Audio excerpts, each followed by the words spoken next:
So, hello everyone. My name is Leonardo Scazzocchio. I have been teaching here at the University of Hertfordshire for the past year after graduating from the animation program, specifically the Games Art pathway. And I was asked today to come and have a talk with you about what is the actual state of the creative industry related to animation, VFX, and games art as well. And just talk with you about what people from the industry expect from junior artists, freshly graduated students, and in general, what is the best way to prepare yourself to go out there and possibly be hired in these big animation studios. So this is a shot from one of our student, a group of students actually, from not this year unfortunately, but last year. The project was called Welcome to Paradise, and I will be talking about this later on at the end of the presentation. Just to show and talk a little bit about how these people, that pretty much all of them have been hired in the industry, have worked during the university. So to just start talking about the industry, I would like to start from the structure of the actual animation program. As you can see here, there are 4 specialized pathways: 3D animation, 2D animation, VFX, and games art. These are, the pathways are divided in this way because, of course, what you want, because basically the industry itself is pretty much divided in these 4 major branches. 3D animation, of course, is for the people who wants to actually work in the next Pixar movie. 2D animation, pretty much the same, but without using actual 3D. They're more about digital drawing being animated. VFX is, of course, for the people who wants to possibly work on the next Industrial Light and Magic project, next Star Wars movie. And games art is for people like me who have been, growing up as playing video games, but they wanted to actually make this their own career. This is another great work from Vincent Chai. One person just worked on this amazing video. You can find this on the animation, UH Animation Vimeo if you want. World War, it's a project from 2012. Amazing. So here's some tips to approach the actual creative industry after you have graduated, or if you just want to, to go out there regardless if you have graduated in something like this. Of course, your portfolio is the key to being hired in the animation industry. You want your portfolio to be up to date, but you also have to be very proactive towards your portfolio. You want to always ask for critiques and always looking to improve it. Unfortunately, there are many people out there who look at their portfolio and say, this is my personal work, I want it to be like this, like that, but the reality is that you have to put your portfolio out there, and especially as soon as you graduate, or if you're just starting, look for as many critiques as possible, because you might get the critiques from, an art director, from the industry in a forum, and they might pretty much tell you what they are looking for in a portfolio for a 3D animator or a games artist, and you have to be able to take this on board and work towards that. The next most important thing after your portfolio is your actual network. By network, what I mean is the people you know. I know it might sound a bit weird, but knowing people is part of the key to actually getting hired. There are many people who have been, whose portfolio was probably very good, but maybe not enough to actually be noticed by itself. And so because they know someone already working in a company, they might have, a little hook that actually pulled them in. And this happens all the time. It's not something to be ashamed of. You actually have to reinforce this. And university, especially the animation program, is strongly based on teamwork. So you will end up working with someone that might actually find you a job in the years after you actually graduated. And once you work on your portfolio, you actually have to aim to a specific type of company. This is a mistake that most people do. They just, throw stuff into their portfolio without thinking too much who they want to show that to. And what I mean is that if you want to actually show your portfolio to a company that does, let's say, fantasy video games, you don't want to just show a portfolio full of sci-fi soldier or something like that, So you want to actually aim and restrict, at least have one piece of your portfolio that could be used in the product that the company that you're applying to is actually producing. And also think about your skill set. If you want to be a generalist, that means that your skill set is more broad. It means that, for instance, a character artist like me can also have some knowledge as regarding rigging, which is the creation of a digital skeleton for 3D characters, or animation, because you probably want to animate your characters. If you have this skill set who are pretty much connected together, this means that you are more suitable for a smaller company in which the different people working there are actually required to know more stuff altogether.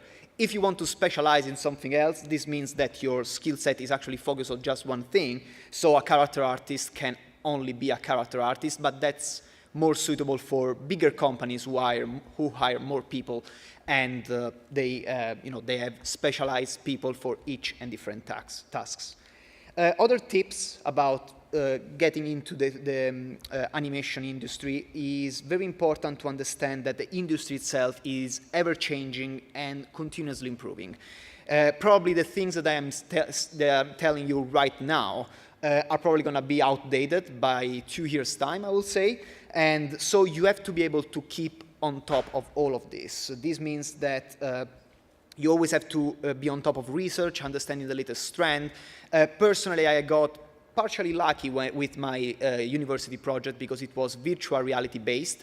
So that means that I have a skill set related to virtual reality, which allows me to understand a little bit more than the simple 3D artists, the other 3D artists that maybe are just 3D modelers.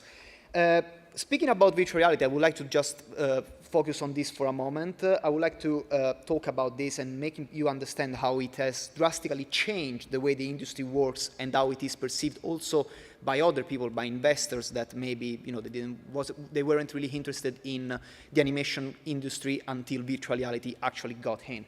So all of this is because what I would like you to understand is that all the skills that you acquire are transferable and you should be flexible in this industry. When I learned about virtual reality, I actually understood that virtual reality opened different gates in the industry. And if you actually learn about virtual reality, you actually have a skill set that becomes a big umbrella that covers all of these different media that I have here. Of course, the first guess is, virtual reality, you can work in video games. That's a given. But it actually means that a games artist can be involved in television and cinema projects, because virtual reality is something that some company that usually creates VFX or cinema shots, movie shots, are actually shifting towards becoming virtual reality companies specialized on that. So you actually might end up working for these companies. But virtual reality is actually used for military purpose or other kind of simulation and training, even social training for different kind of people. And this means that you can end up working in a more social environment or in mental health, working alongside with doctors, trying to use virtual reality to actually help people with mental health issues, coping a little bit better, as virtual reality has been proven to give pain relief to patients that were under painkillers, and instead of using painkillers, they were given virtual reality headset where they can escape from the hospital mindset, and they would say, I'm feeling more relieved. So, you might end up working alongside with doctors. Arts and crafts means that virtual reality has actually changed the way people work. A character artist or a 3D artist like myself, instead of using mouse and keyboard, now they're using headset and hand controls to actually model in 3D instead of using the simple mouse and keyboard. This is just for you to understand how virtual reality has changed, and this is just one skill that will allow you to access different pathways in the industry. Here we have a artwork by Steph Walker, another great 3D artist from the year where I graduated in 2016. Regarding what is the industry looking for in a possible candidate, as I already told you, being a 3D modeler is of course an evergreen of the industry.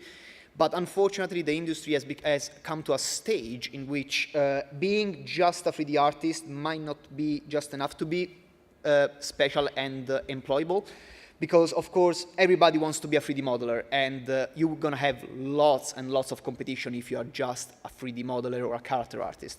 So what you want to do is look into more technical stuff that you want to put in your portfolio. There is this new figure of the technical artist, which is basically a 3D artist that has different skill set, like, for instance, knowing how to rig, as I already told you, or air simulation, and this is specifically to characters, which is something that I'm actually looking at the moment. Particle effects and liquid simulation are essential for VFX artists because they are extremely hard to do, and there are very, very few people that can actually do it good. So if you become good at that, you're going to find a job in the VFX industry.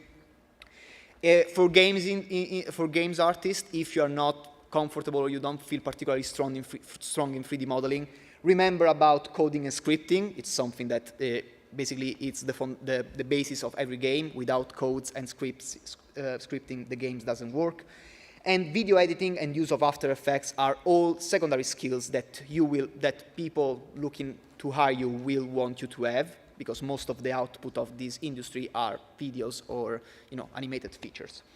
If you think about how the requirement of skill, the skill set requirement has shifted towards something more technical, even concept artists now, who are usually people that just either draw on paper or they even just do a little digital sketch, they are required to know 3D. And the reason behind this is because the industry really wants good work, but it also wants quick results. The industry is quick. The industry wants people that not only know how to do good stuff, but they have to be quick. And a concept artist that knows how to use 3D means that he can quickly mock up something in 3D and then paint over that and become quicker in its job. This is another great concept, speaking about concept art, from Aurora, which was a 2D project from, I think it was, I don't remember if it was 2016 or 2015.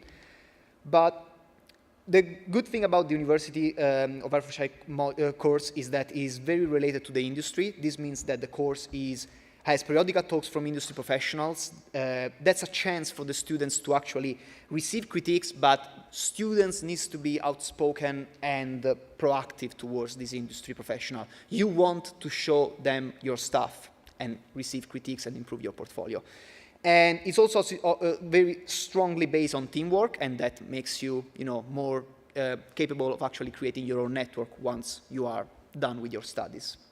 This is an animation test of a project that I will be talking later on. A junior artist should have a series of skill sets based on its pathway. A 3D animator in their portfolio should show fundamentals of animation like the concept of squash and stretch, which if you want to be an animator and you don't know what it is, you should definitely look into that. Animation of human character as well as animals character, because it shows that you can do your research. Do walk and run cycles, of course, for both of them. Limb sync and face animation are very important to add a little bit of expression into your portfolio. For VFX artists, if you want to go towards 3D modeling, focus on photorealism, because VFX artists are the people that create very photorealistic 3D objects to be merged into real-life footage. The lightsaber in Star Wars, for instance, something just very, very famous.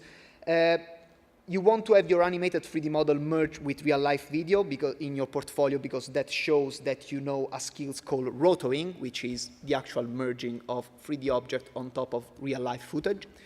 And photography and video editing examples are always something good to have in your portfolio to just show your keen to details. For games artists, 3D modeling of assets and especially full environments are a must.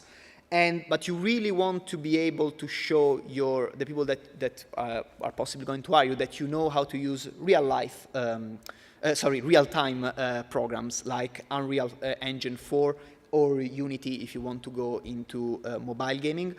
If you don't know these programs and you want to be a games artist, please look into them. I think both of them at the moment they are free to use. So if you want to become a games artist, please look into that and try to learn how they work. And if you want to go into the characters, please learn rigging. Becoming a character artist right off the bat is very hard, personal experience. And for all, life drawing, concept art, digital drawings, and photography is everything that you want to show as well into your portfolio. But please, remember that your portfolio should show 3 to 4 very good pieces. Don't bore a poor recruiter with a 10 minutes portfolio. 1 minute, 1 minute and a half of animated portfolio with your 3D objects or whatever you want to be in there should be enough to get you hired. This is another shot from another 2D project called The Catch. I will just, before I go into talking about the different projects, I would just like to break down the structure of the course that you can find here at the University of Hertfordshire.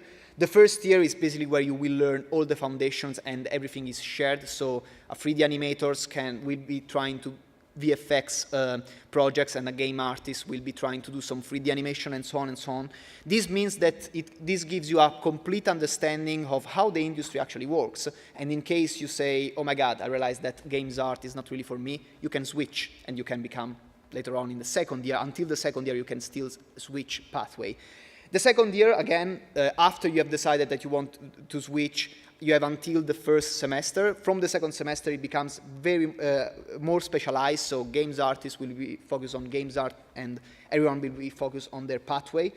But and you also get a chance to try a creative project. A creative project is just an extended project that you will be working on from the beginning of semester B until the end of the year, and you just create either your own game, your own animation, and that's just a first try for you to warm up to what's going to be the third year.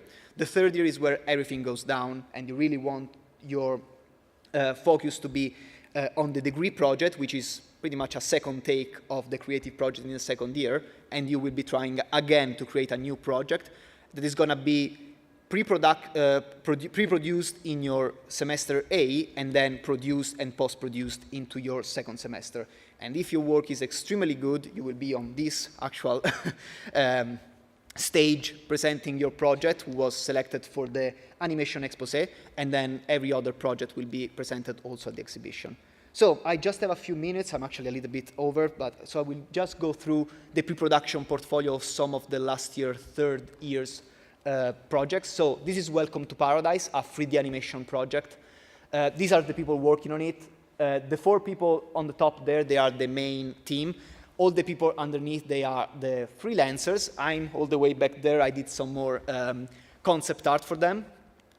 Of course, here you can see that the project really starts from scratches. So piece of paper, just putting down ideas. Then we go to a more detailed breakdown of what the animation is going to show.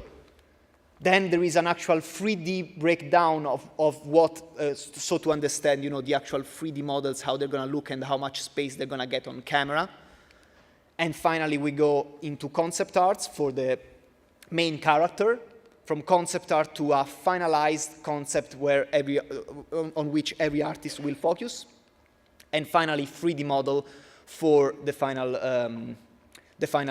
character that will actually be shown in the actual animation. Some tests to understand how the character will move.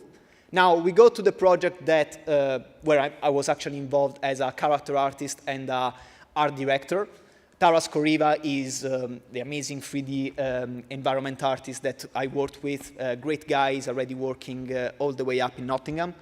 We worked on a virtual reality project, so we wanted to show that we knew what virtual reality was about. So we were showing some research in here.